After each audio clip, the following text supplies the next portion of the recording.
All right, everyone, welcome back. Get ready, because today we're going on a journey through the Bible and the Qur'an.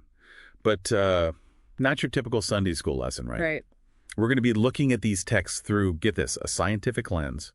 And we have this fascinating book by a French physician, Maurice Bucaille, to guide us along the way. Yeah, Bucaille's book, The Bible, the Quran, and Science, really made some waves when it first came out. What's so interesting about it is how he goes through this meticulous comparison of these ancient texts with what we know from modern science. So right off the bat, I'm curious about Bucaille himself. Huh.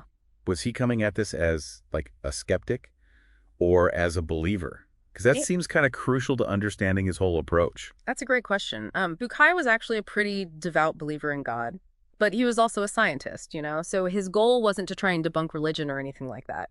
Instead, he wanted to use his scientific background to kind of sort out what was divine revelation and what was maybe just human interpretation within these sacred texts. Okay, so he's trying to separate the divine message, let's say, from the human fingerprints that have been left on it throughout history. Exactly. He believed that any errors or inconsistencies you find in these texts were probably because of, well, human influence over time, changes made during translation or even intentional alterations. That makes sense, kind of like separating the signal from the noise, right? Yeah.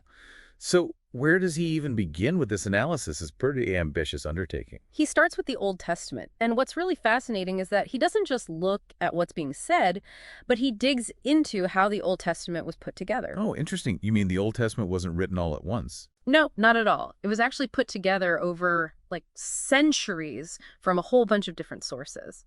And each of these sources reflects different time periods and influences. You have, for example, the Yahwist source, which is really focused on God's covenant with humanity. Then there's the Elohist source, which emphasizes prophetic traditions. And you've got the sacerdotal source, which highlights all those priestly rituals and laws. And all these different threads are woven together, which is kind of what gives the text its complexity, but also leads to some of those inconsistencies that we see. So it's like a tapestry made from all these different threads, each with its own unique, texture and color. Exactly. That's a great way to put it. And because of this, Bucaille found several instances where the text kind of contradicts itself, or maybe even goes against what we know from modern science. Oh, really? Like what? Well, for instance, there are variations in how the Ten Commandments are presented. You'd think those would be pretty straightforward, right? But depending on where you look in the Old Testament, they're actually a bit different. So it's not like the Ten Commandments themselves changed, but the way they were recorded, passed down, maybe, that's what introduced these little variations. Exactly. And it shows how humans were involved in transmitting these ancient texts, and that had an impact. Another example is think about the lifespans of people before and after the Great Flood. It's pretty wild. How could people live for hundreds of years before the flood, but then have normal lifespans after? It kind of raises some questions about how scientifically accurate those accounts really are. Yeah, it definitely makes you question a literal interpretation of those stories. Are there any other examples that really stick out? Oh, yeah, a bunch. Just look at Genesis. In the sacerdotal account, it says the earth was created before the sun and the moon, and birds before land animals. But that doesn't line up with how we understand the solar system or the evolution of life on Earth, right? So Bukai is saying the Bible got the order of creation wrong. You could say that. He also argues that the whole Great Flood narrative presents some problems when you compare it to what we know about ancient civilizations from archaeology. There's evidence of civilizations thriving all over the world during the time that the flood supposedly happened.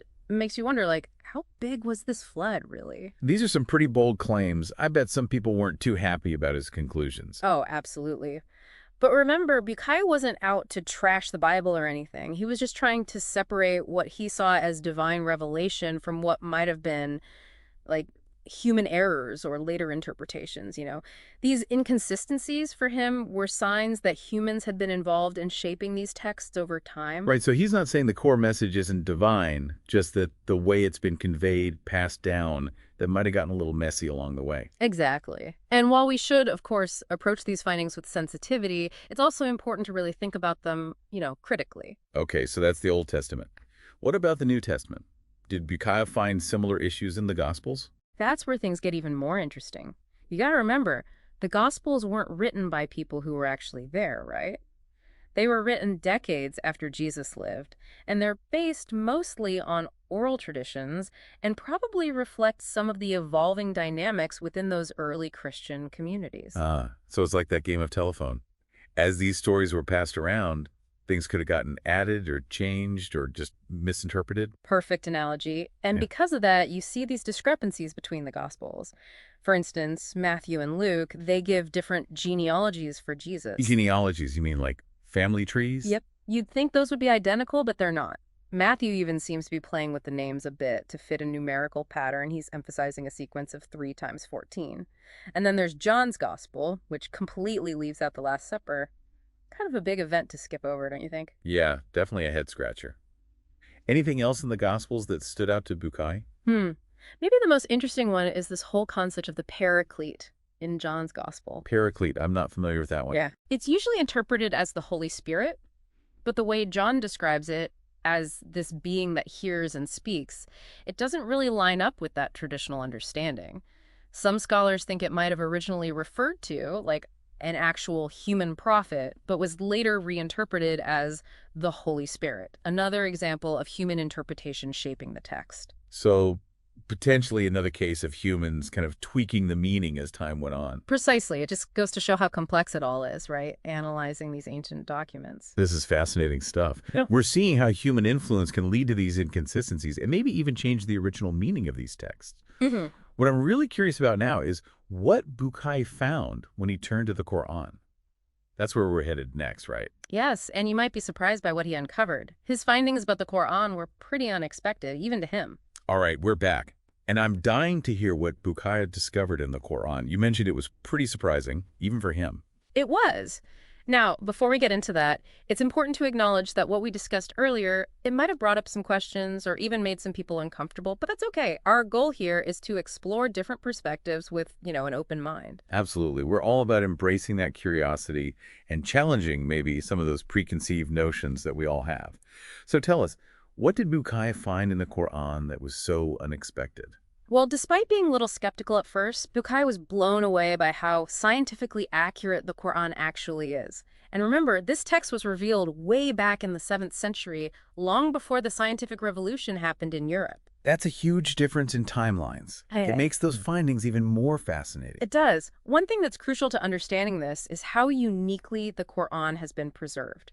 From the very beginning, when it was revealed, the Prophet Muhammad's companions would memorize it and write it down. There was a real conscious effort to make sure it stayed authentic.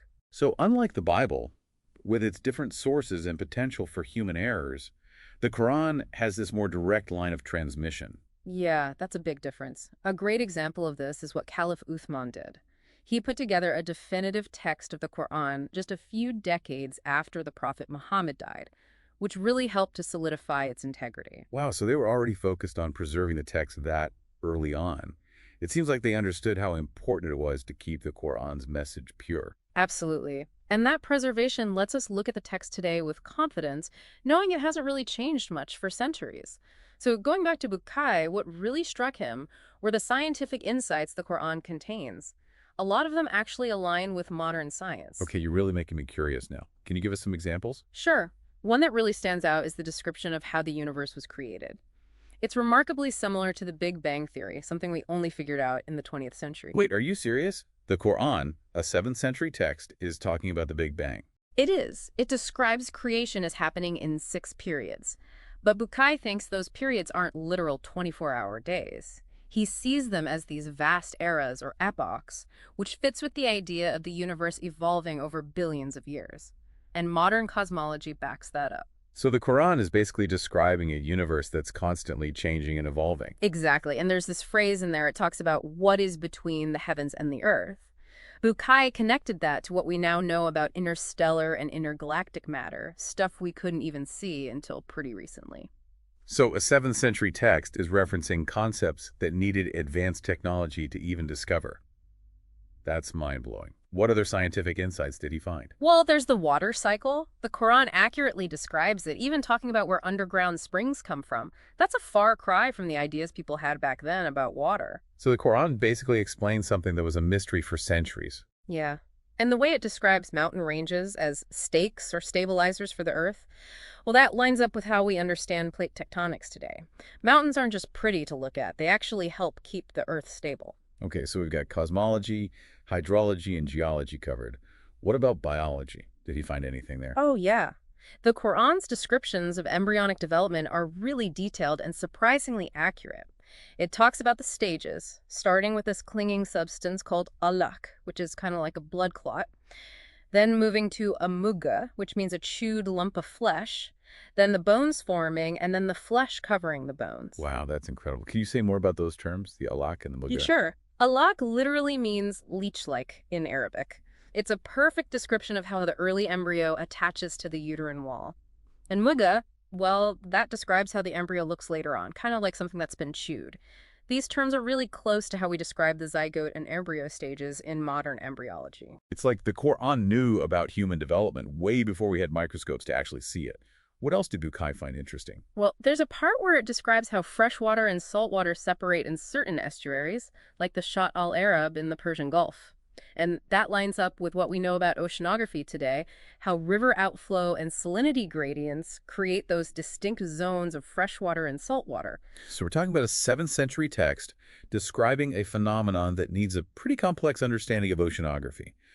Uh, I can definitely see why Bucaille was so amazed by all this. It is pretty captivating. These discoveries made Bucaille really rethink his own understanding of the Quran and where it came from. He started to see a deep connection between this ancient text and all these modern scientific findings. I can only imagine how those discoveries would make you reconsider what you thought you knew. So after all that, after examining both the Bible and the Quran through this scientific lens, what did Bucaille conclude? How did he reconcile these, well, seemingly contradictory findings? You know, it's important to remember that Bucaille wasn't trying to say one religion was better than the other. He was more interested in showing how divine revelation could be continuous, even across different time periods and forms of expression. He believed that God's truth could be found in many different ways, including through scientific discovery. That's an interesting perspective. Yeah. So instead of seeing science and religion as being opposed to each other, Bucaille saw them as possibly working together, both leading to a better understanding of the universe. Exactly. He thought that by looking at the scientific insights in religious texts, we could gain a deeper appreciation for both the wonders of creation and the power of divine revelation. But he also recognized that there are some key differences between the Bible and the Quran. Oh, what were some of the differences he pointed out? Well, he noticed that the Bible seems to focus more on human history and lineages, whereas the Quran really emphasizes the natural world and scientific principles. It's almost as if the Quran is encouraging us to really think about the wonders of creation and to use our minds to understand them. So he's saying the Quran, in a way, promotes a scientific mindset, being open to observation, exploration, and questioning things. Yeah, and there's another interesting point here. The Catholic Church and Islam, historically, they haven't always seen eye to eye, right? But in recent decades, things have shifted a lot. The Vatican now openly acknowledges that Muslims worship the same God as Christians. They're recognizing those shared roots in Abraham. Really? I had no idea. It often surprises people. The Vatican has even been working to clear up misconceptions about Islam and to encourage dialogue between the two religions. So there's a real push for interfaith dialogue and understanding, even from the top levels of religious leadership. That's encouraging. It is, and Bucaille's work kind of feeds into that. By pointing out the scientific accuracy of the Quran, he challenges some of those negative stereotypes about Islam and encourages a more respectful and open-minded approach to interfaith relations. His goal wasn't to convert people, but to build bridges and get people talking, especially in a world where materialism is on the rise and people are losing that connection between science and spirituality. It sounds like he's saying that science and religion both have a really important role to play in being human, and that we can learn so much by embracing both of them.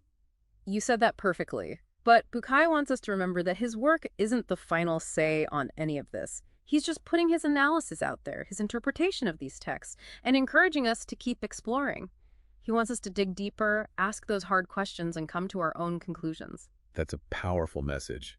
He's not laying down the law, but inviting us to engage with these ideas in a genuine and thoughtful way. It's like he's thrown down a challenge for us to question our assumptions and look for connections we might have missed. Exactly. He wants us to engage with these texts and with each other, with curiosity and respect, recognizing that we always have more to learn. This has been an incredible journey. We've gone from those contradictions in the Bible to the scientific wonders in the Qur'an, and it's clear that there's still so much to uncover. Wow, we're back, and my head is spinning after all that.